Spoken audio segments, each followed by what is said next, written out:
جس میں عمران خان کو گھڑی چور ہونے کا الزام لگا رہے ہیں، حالانکہ وہ گھڑی انہوں نے قانونی طریقے سے اور جائز طریقے سے لی ہے توشہ خانہ سے۔ تو جب لاہور ہائی کورٹ نے کہا اس کیس کے بارے میں، توشہ خانہ کیس کے بارے میں، کہ 1947 سے لے کر اب تک کا سارا جو توشہ خانہ کا ریکارڈ ہے وہ پبلک کیا جائے اور عدالت میں پیش کیا جائے، تو تب کی وکیل تھے انہوں نے کہا کہ سر یہ ایک کلاسیفائڈ انفارمیشن ہے اور اس کو پبلک نہیں کیا جا سکتا۔ اگر یہ کلاسیفائڈ انفارمیشن ہے اور اس کو پبلک نہیں کیا جا سکتا تو کس نے جو عمران خان کی گھڑی ہے اس کے حوالے سے انفارمیشن پبلک کی؟ اگر یہ انفارمیشن کلاسیفائڈ ہے تو پی ایم ہاؤس سے جب یہ ویڈیوز لیک ہو رہی ہیں اور آڈیوز لیک ہو رہی ہیں تو یہ کون کر رہا ہے؟ اگر یہ کلاسیفائڈ انفارمیشن تھی تو یہ سارا معاملہ جو کہ وزیروں کے فون ٹائپ کیے جاتے ہیں اور ساری ان کی جو اندرونی معاملات کی باتیں ہیں وہ لیک کی جاتی ہیں، تو یہ سب کون کرتا ہے؟ اور یہ کلاسیفائڈ انفارمیشن لیک کون کر رہا ہے؟ اب یہ جانیے۔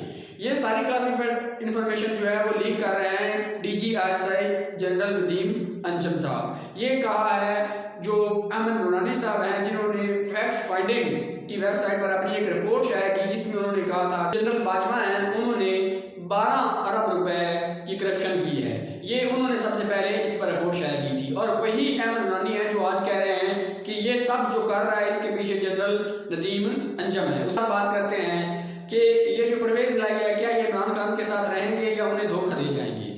اس میں سب سے زیادہ فائدہ تو عمران خان کا ہی ہوگا۔ اگر پرویز الہی صاحب ان کو چھوڑ جاتے ہیں تو سب سے زیادہ فائدہ تو عمران خان کو ہوگا اور سب سے زیادہ نقصان پرویز الہی کا ہوگا۔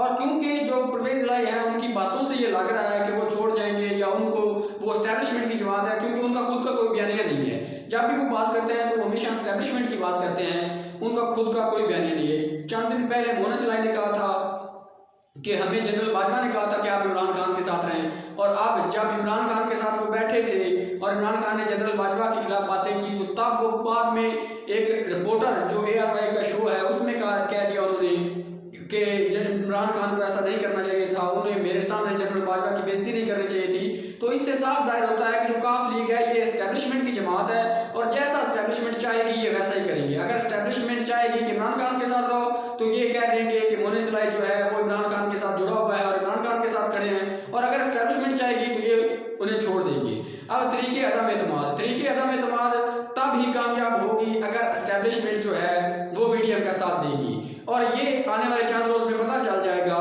کہ کیا واقعی ہی اسٹیبلشمنٹ نیوٹرل ہے یا وہ ابھی بھی پی ڈی ایم کے ساتھ کھڑی ہے۔ ایک اور خبر چلائی جا رہی ہے، پروپیگنڈا کیا جا رہا ہے کہ نواز شریف کی واپسی ہو رہی ہے، جس میں وہ وزیر خزانہ کو انہوں نے حکم دیا ہے کہ نواز شریف صاحب کی واپسی پر آپ عوام کو بڑا ریلیف دیں۔ کہ فیفا ورلڈ کپ میں جب ورلڈ کپ کا شروع ہو رہا تھا اور اختتام ہوا ہے تو تب بھی انڈین سٹیج پر موجود تھے، لیکن پاکستانی جو فیفا ورلڈ کپ میں سیکیورٹی دے رہے تھے وہاں پاکستان کا کوئی آدمی بھی سٹیج پر موجود نہیں تھا۔ تو یہ حالت کر دیا انہوں نے پاکستان کی پیر عزت بنا کر رکھ دی یہ پی ڈی ایم اور اس امپورٹڈ ٹولے نے۔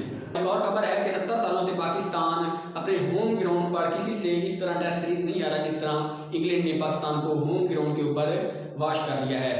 مزید ویڈیوز کے لیے ہمارے چینل کو سبسکرائب کریں۔